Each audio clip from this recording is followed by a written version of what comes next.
Hi, I'm Dr. Johnson Haas, and welcome to Earth Parts.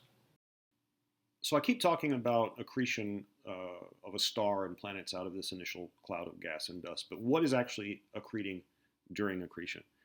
As I said, it's mostly hydrogen and helium. The solar system is overall what we call solar in composition.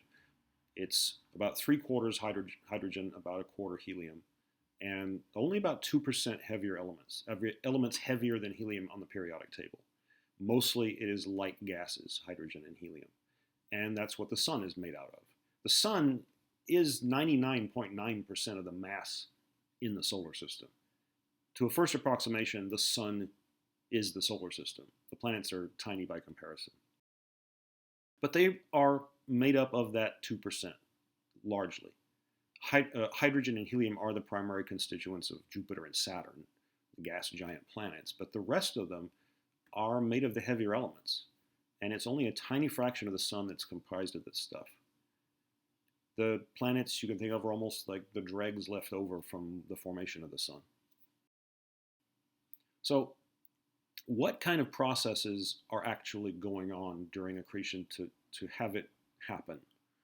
And the first thing you think of is gravity pulling it all together. And of course, gravity does pull the whole cloud together to form a propylid that forms a protoplanetary disk that will form star and planets, or multiple stars and planets. But that's not where it starts. Where it starts is on a much finer scale of individual atoms interacting. And these things condense. They essentially are condensing as water vapor would condense. As you change the temperature in a room, the water vapor in the air would condense to a liquid. And that's essentially what we're talking about here. As it's coming in closer to the star and being compacted more, the gas reaches a density to where it has to condense out to form solid or liquid objects, droplets of molten metal or molten silicate rock, little bits of dust. And once you have these tiny, tiny particles, they can begin to associate with each other. They can begin to flocculate.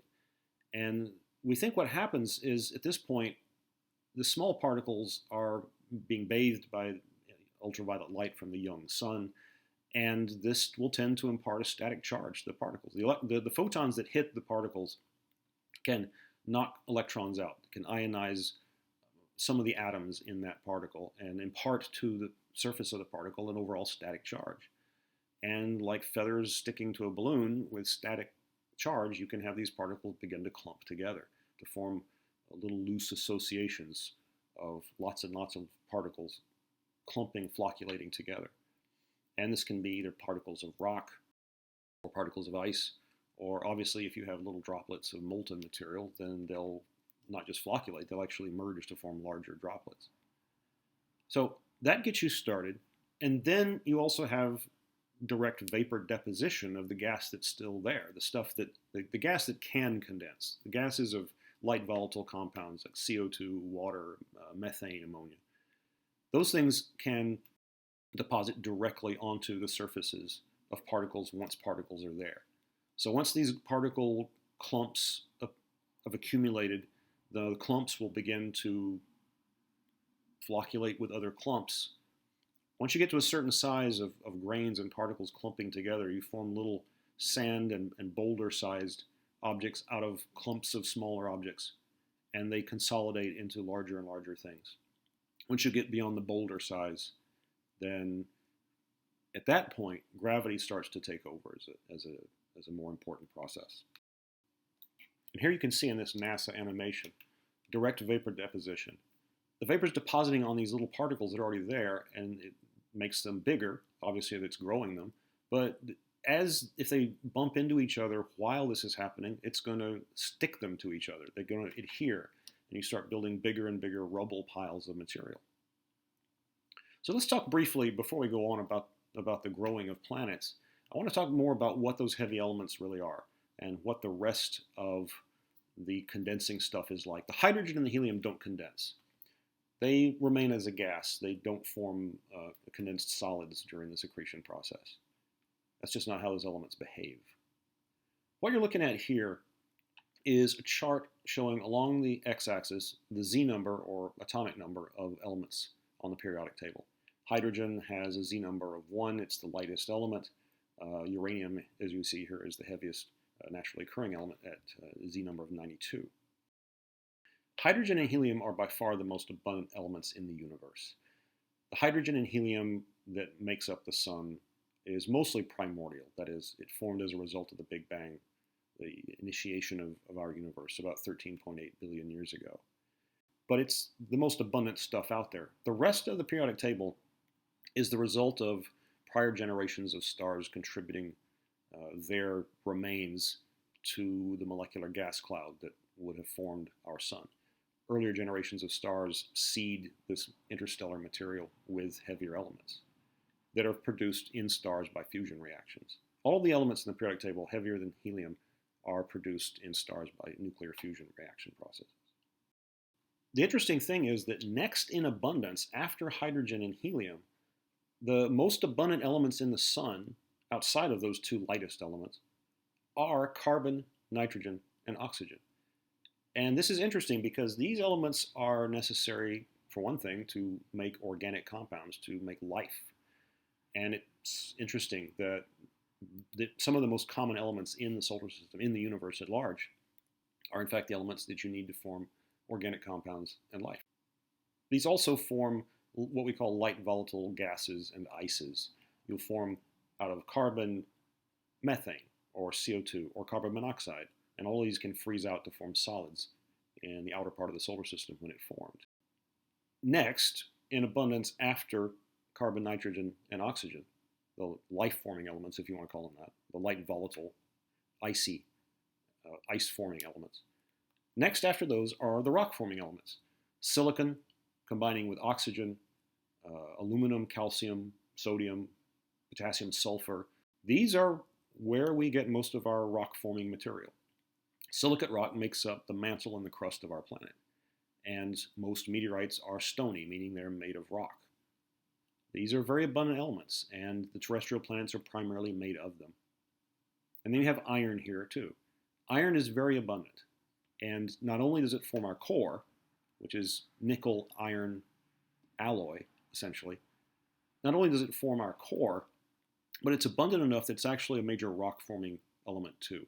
Iron is abundantly found in silicates, complex silicates making up the mantle and the crust of our planet.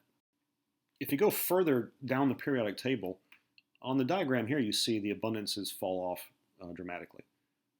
If you go to heavy elements, you go all the way down to look at things like platinum, lead, thorium, gold.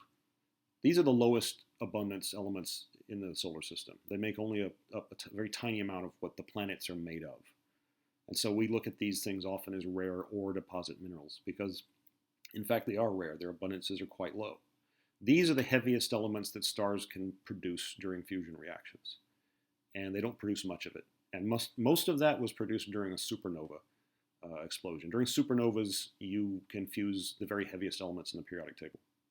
In the last moments of a star's life, intense, highly energetic reactions occur as a star detonates that can slam together nuclear particles and make fairly large nuclei.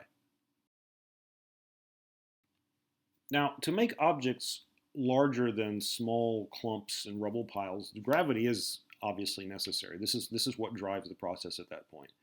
Tiny particles don't gravitationally attract to each other, not that well in comparison to large objects.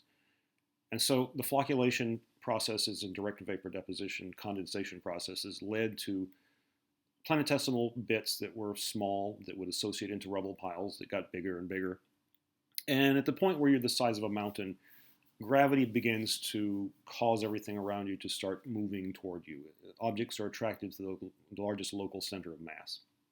So, as these rubble piles begin to grow, they grow into larger and more massive objects. The most successful, if you want to call it that, of these objects begin to dominate their orbital pathway and become the primary attractors of the remaining unbound material. Once an object gets to be larger than a few kilometers in diameter, the process goes pretty fast. It begins to sweep up material pretty readily in its surrounding orbital region from the star. and grow within a period of just a few dozen million years into a fully sized planet. The following is a computer simulation from a study from 2010 showing how an accretion disk actually organizes itself into protoplanets and then finally into planets. In this simulation, you're looking down the poles, straight down onto an accretion disk. And the authors have color-coded it by density. So the highly dense hot material is close to the star, and then it fades away as you go further out. So they're starting with a pretty homogeneous disk here of material. And what the simulation does is to give each little finite element in that particle cloud its own mass, velocity, momentum, and of course gravity. And of course the sun in the center has gravity. So as the simulation plays out, it's very much a calculation of fluid dynamics within a rotating disk with gravity added in, creating attractors that then grow as they get fed with surrounding material. So let's watch it play out.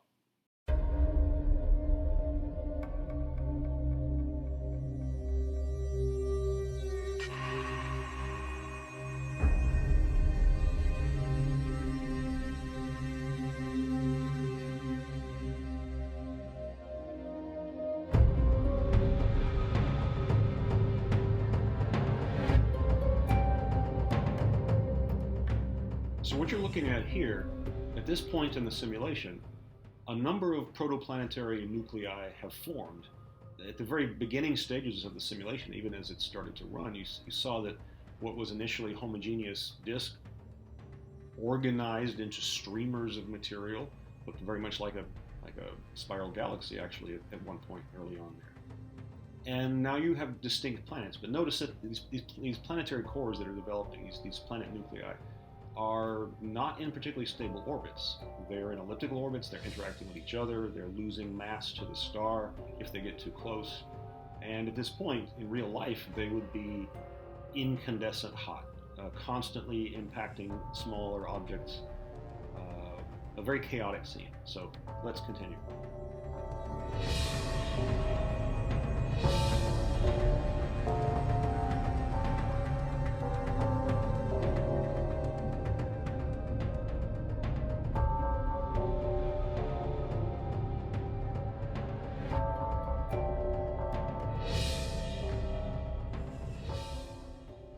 And here we are sort of near the end of the simulation, and you can see how it's played out.